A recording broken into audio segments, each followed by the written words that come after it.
Well, hello, folks, and welcome to episode number 10 here. We're going to continue on with discussing what the Garden of Eden means and its implications. We've covered whether or not we belong in the world or do we belong as slaves within a walled enclosure, which is in Eden. Mm. You can view it as paradise because you don't have to think for yourself and everything is taken care of for you. Or you can be in the real world where you have to have responsibility. This is one of the decisions that you have to make for yourself. Is humanity meant to be responsible, or are we meant to be taken care of in exchange for our labor? And in our last video, I discussed borders. I'm probably going to go ahead and edit that video as far as like titles and stuff goes. Sort of hinted in the direction that this is going. I have the American civilian flag that I use as one of my symbols. I have the American civil flag and the meat cross. But that last video really kind of was more of a. I was referring to the border, but it's also referring once again to the walls of Eden. Do we belong inside or outside of these walls? And what does that mean? And do we have the right to travel? This sort of thing. But in this video, what we're going to cover is one of the obvious implications of the story. But I think one that we need to remind ourselves constantly. You must remind yourself constantly what you believe. It's one of the great benefits of churches, even though I do believe the church has absolutely failed humanity. But one of the main reasons why you should go is one, you're maintaining community, and the other is you're reminding yourself of why you're here and what you're doing, because it's really easy to get caught up in the mundane routine of daily life. It's the reason why one day of rest is really, really an insightful idea, to stop and reevaluate once a week and see where you're at. Let your mind, your body, and your spirit recover so you can refocus again. Make sure you are still on target. Again, remembering a sin is to be off target. And so the day of rest is basically an opportunity to re-aim, to make sure we stay on target. But in this one, we are going to be discussing the implications for, of course, relationships, one of the most obvious aspects of the story. I need my coffee. So this story, in the beginning, Adam is alone, and Adam is both male and female, meaning Adam is complete. Adam doesn't need anything. He has all the aspects of the masculine and all the aspects of the feminine. And as a complete human being, God realizes that being alone is not good. In the Bible, it's the first place where it says something is not good. And this story, of course, as I mentioned a couple of videos ago, stems from the story of Adapa. Adapa was the first human who could reproduce. In those stories, humanity were slaves and were mining for the Anuna, but they couldn't reproduce. And so I believe Enlil's sister, Ea's sister, made it so that he could reproduce. And this led to all sorts of repercussions and the denial of eternal life. But getting sidetracked again, back to Adam. Adam is complete, but is alone, and so it's not good.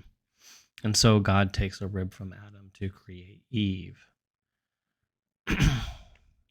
And so what the main implication we have here is that in order to have a successful relationship, you have to give up part of yourself.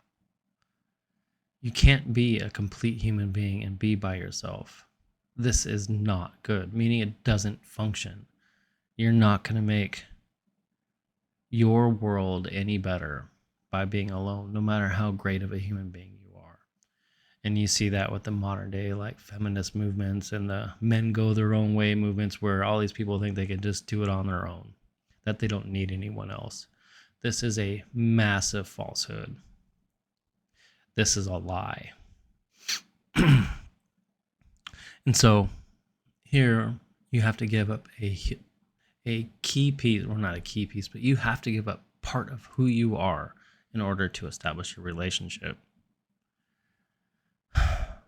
And Eve is made of the same material, meaning that they have something in common. So in order to have a successful relationship, you must surrender part of who you are and have something in common. Now, towards the end of this, Eve is, because of her choices in the story, she is made to submit to Adam. Now, this is political. This is a choice to read it one way or another, but from the Meek philosophy, this is absolutely a political statement. And it was meant to subjugate those folks that believed in the goddess. This was a patriarchy trying to establish itself by saying that God is superior to the goddess. And they use this very beginning story of the Bible to try and establish this relationship. Now, you can read it any way you want. You can read it literally. But I genuinely believe that this was a political statement that was added to the end of the story. And it is. It's right on the end of the story. It is not a fundamental part of the story. And it just comes out of the blue and says that. That's how you know it was an edit. Or that's why I believe it was an edit.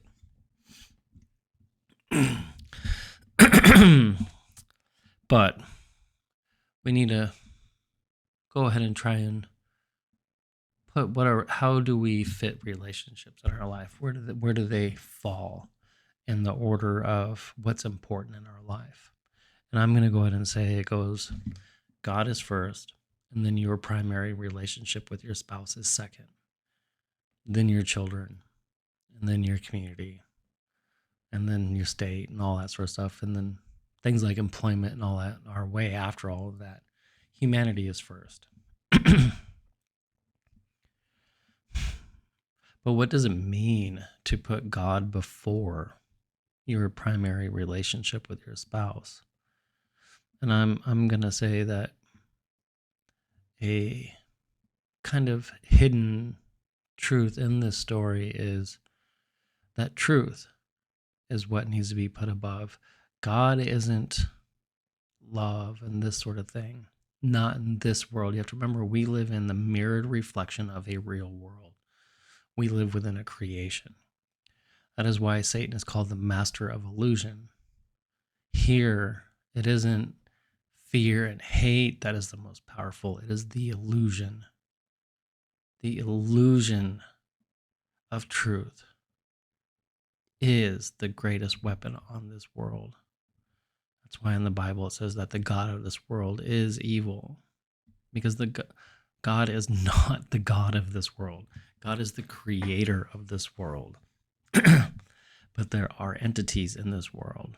And the illusion is the most powerful in this place that we live. Therefore, truth is what we place above all.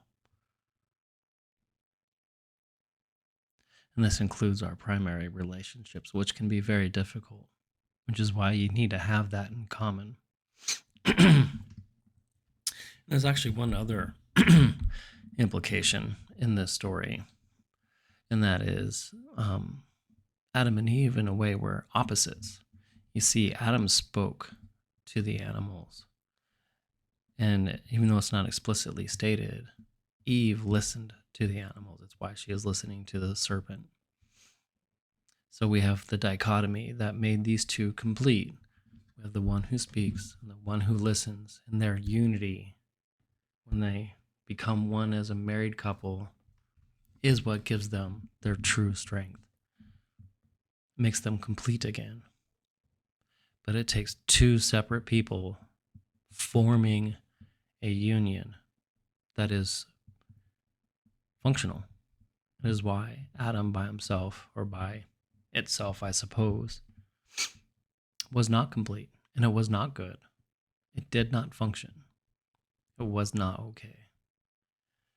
But by surrendering part of who we are having something in common, finding someone who's kind of opposite of what we are. It's like the more masculine you are, you need to find someone who's equally feminine. So if you're less masculine, you probably should find someone who's a little less feminine. If you're extremely masculine, you probably need to find someone that's pretty far on the other end. This balance. And of course, keeping truth above all. This is the implications for relationships that is trying to be expressed within the story, at least from the Meek perspective. Again, we see the Bible as a choose your own adventure kind of a thing. It is the tree of knowledge of good and evil. You can find both paths there. So we must choose carefully. We must read carefully. We must study. With that, my friends, I'm going to go ahead and end this one. It's probably way longer than I wanted it to be. I will see you on the next one.